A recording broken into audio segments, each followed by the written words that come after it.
Hello বন্ধুরা, তো আরেকটা সুন্দর সকালের গল্প নিয়ে আবার চলে আসলাম আমি একটা ছোট মিনি ব্লগ নিয়ে। তো এখানে সকাল সকালে উঠি এসে গেলাম আমার ব্যালকনিতে, দেখেছি এখানে সুন্দর ফুল ফুটেছে আর অনেক ভালো লাগে সকালে। তারপরে তো মানে অনেক হুলস্থুল লেগে যায় সকালে, সবেরই হয়, এটা তাড়াহুড়া থাকে। তো এখানে রিশানের জন্য ভাত বসিয়ে দিয়েছি, আটাটা মেখে রেখে দিয়েছি। কিছু না কাজ আমি মানে করে নিই আর কি চা খাওয়ার আগে, কিন্তু এত তাড়াহুড়া করে আমি চা খেতে পারি না। চাটা আমার উপর সকালের যে চাটা আমি যেটা খাই একটু শান্তিতে বসে খেতে হয়, তাই আমি মানে চা খাওয়ার আগে আটাটা মেখে রেখে দিয়েছি। আর এখানে রিশানের জন্য আমি এখানে ভাত বসিয়ে দিয়েছি, গোবিন্দভোগ চালের সিদ্ধ ভাত আর কি, ওই চালেরটাই খাই।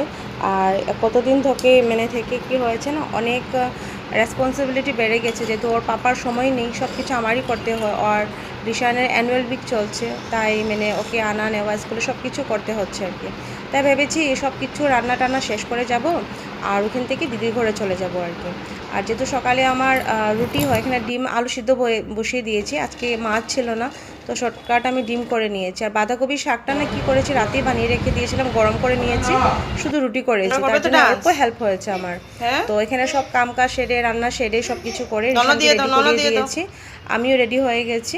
তারপরে আমরা এখানে বেরিয়ে গেছি। 10:30-র আগে পৌঁছার কথা ছিল স্কুলে, ওদের প্রোগ্রাম চলছে, কিন্তু আমি আর এতক্ষণ আর বসলাম না 12টা তক।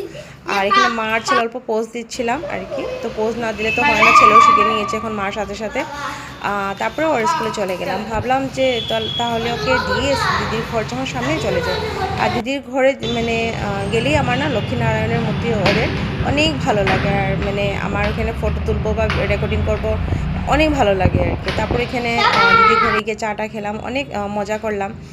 আর এই যে ক্রাফটটা, এটা যেটা দিদির ছেলে বানিয়েছে, অনেক সুন্দর করে বানিয়েছে ও নিজেই, মানে প্লাস্টিকের স্পুন দিয়ে বানিয়েছে। আর কালকে ওর ইনডোর গেম ছিল ক্যারেম বোর্ড, ওটাতেও ফার্স্ট এসেছে, তো অনেক মানে ভালো লাগছিল। ভালো করলে মা বাবারও অনেক ভালো লাগে। ভিডিও ভালো লাগলে নিশ্চয়ই লাইক সাবস্ক্রাইব কমেন্ট নিশ্চয়ই করবেন। তো আজকের জন্য এতটুকুই। আর তো কংগ্রেচুলেশন, কালকে তো ফার্স্ট পজিশন।